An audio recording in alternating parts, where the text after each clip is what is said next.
ማየት የተከለከለ ነው ከተባለ የተከለከለ ነው። እሺ ማንን ይዘህ መተህ ነው? ማንንም እንግዲህ ቅመሜ እንዴት እንደማፈቅርሽ ታውቂያለሽ አይደል? አውቃለሁ አውቃለሁ።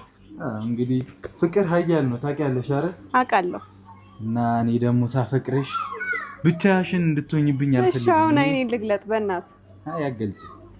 እሺ እኔ እንግዲህ ውለጅልኝ ስልሽ እምቢ አልሽ።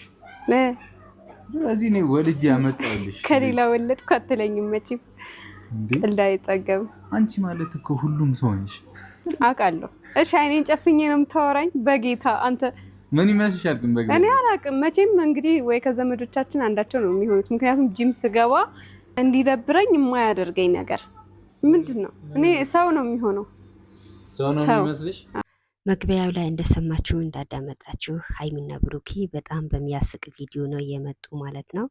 እንግዲህ ውለጂ ስልሽ እምቢ ብለሽኝ ልጅ ገዝቼ አምጥቻለሁ በማለትም ብሩኬ ለሀይሚ ፕራንክ አድርገዋታል ማለት ነው። ፕራንክ ከማድረጉ በፊት ግን ማየት አትችይም፣ የተወሰነ ሰዓት አይንሽን መጨፈን አለብሽ በማለትም እንግዲህ ብሩኬ በጣም ዘናፈታ አድርጓታል። ለእኛም ደግሞ ዘናፈታ አድርጎናል ማለት ነው። በጣም ደስ በሚል ቪዲዮ ነው የመጡ ማለት ነው። የብዙዎቻችሁ ምኞት ይሄ ነበረ።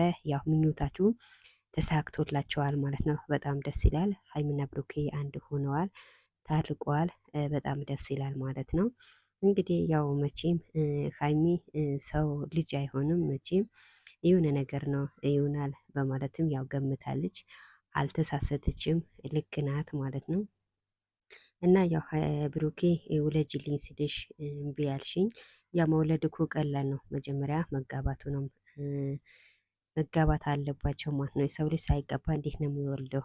ልጅ ከፈለገ መጀመሪያ ልካስሩ አንድ ላይ መኖር አለባቸው ማለት ነው። ዝም ብሎ ልጅ መውለድማ አስፈላጊ አይደለም ነው የምለው። እና ቤተሰብ ላይክ፣ ሰብስክራይብ አድርጎ ጉዞ ወደፊት እላለሁ።